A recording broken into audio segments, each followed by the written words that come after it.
حدیث کی کتابوں میں ایک واقعہ لکھا ہے، اور وہ یہ ہے کہ ایک صحابی ہیں جن کا نام ہے ابو الردات لیثی رضی اللہ عنہ، قریشی خاندان سے تھے، بیمار ہو گئے تو ان کی عیادت کے لیے حضرت عبد الرحمن ابن عوف رضی اللہ عنہ تشریف لے گئے۔ حضرت عبد الرحمن ابن عوف رضی اللہ عنہ کو ساری ہی دنیا جانتی ہے، مسلمان تو جانتے ہی ہیں، غیر مسلم بھی جانتے ہیں، کیونکہ اللہ رب العزت نے حضرت عبد الرحمن ابن عوف کو ایک تو 10 مبشرہ صحابی میں بنایا، اور دوسرا یہ وہ صحابی ہیں جن کو اللہ نے اتنا مال دیا تھا کہ آج کے دور میں بھی شاید کسی کے پاس اتنا مال نہیں ہے، مالدار صحابہ، لیکن مال ہونے کی وجہ سے آج کے دور میں لوگ تعلقات چھوڑ دیتے ہیں، یہ سوچتے ہیں کہ ہم کسی کی عیادت کو جائیں، کسی کی بیمار پرسی کو جائیں، یہ لوگ چھوڑ دیتے ہیں، جبکہ حضرت عبد الرحمن ابن عوف رضی اللہ عنہ وہ اپنے اس رشتے کو نبھانے کے لیے، چونکہ وہ بھی قریش خاندان سے ہیں، وہ حضرت ابو الردات لیثی رضی اللہ عنہ کی عیادت کے لیے تشریف لے گئے، ان کو کچھ ہدیہ بھی دیا، تو ان کے اس ہدیے کو دیکھ کر وہ بڑے خوش ہوئے، اور وہ فرمانے لگے خیرہم و اوصلہم،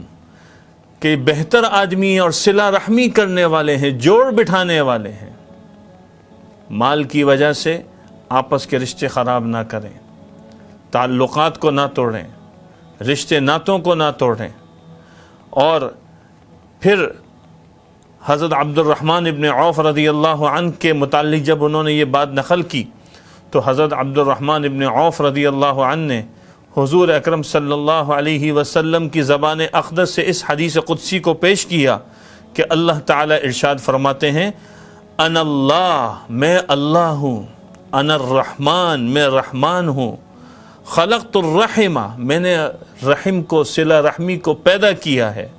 وشققت لها من اسمی، میں نے اپنے نام سے اس کو نکالا ہے، فمن وصلها وصلته، جو اس کو جوڑے گا میں اس کو جوڑ دوں گا، ومن قطعها، اور جو اس کو توڑے گا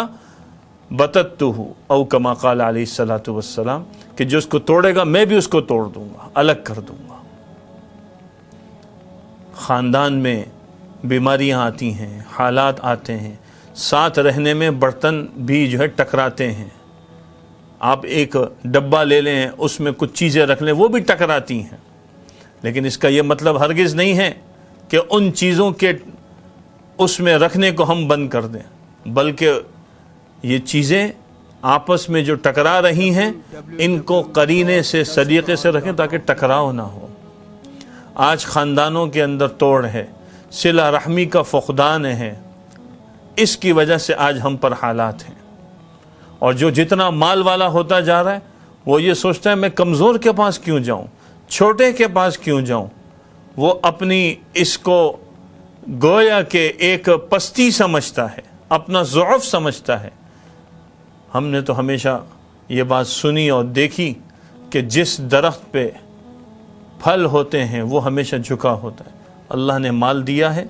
آدمی کو تواضع اختیار کرنا چاہیے۔ اور پھر حضرت عبد الرحمن ابن عوف رضی اللہ عنہ کون سے صحابی ہیں جو دین کے اعتبار سے بھی مقتدی ہے، تو جو دینی لائن سے بڑا ہو اس کو بھی صلہ رحمی کرنی چاہیے۔ صلہ رحمی یہ اہم چیز ہے، صلہ رحمی کو چھوڑنا یہ ہمارے دین کا حصہ نہیں ہے۔ ایک روایت میں آپ صلی اللہ علیہ وسلم نے ارشاد فرمایا کہ عرش پر یہ بات لکھی ہوئی ہے کہ جس نے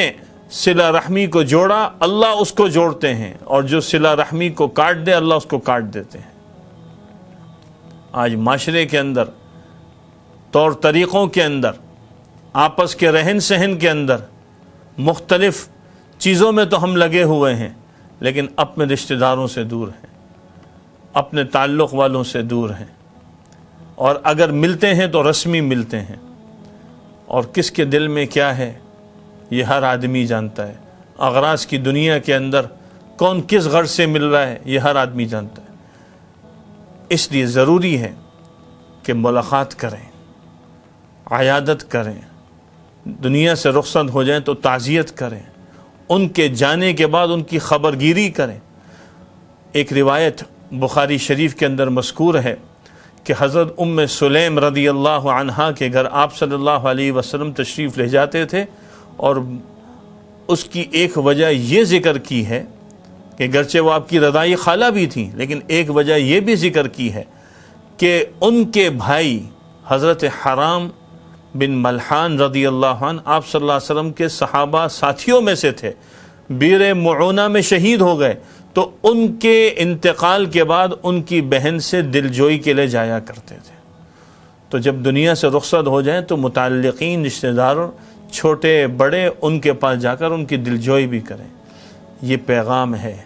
یہ حضور اکرم صلی اللہ علیہ وسلم کی پاکیزہ زندگی ہے، یہ صحابہ کا طریقہ ہے۔ اللہ ہمیں اپنانے کی توفیق عطا فرمائے۔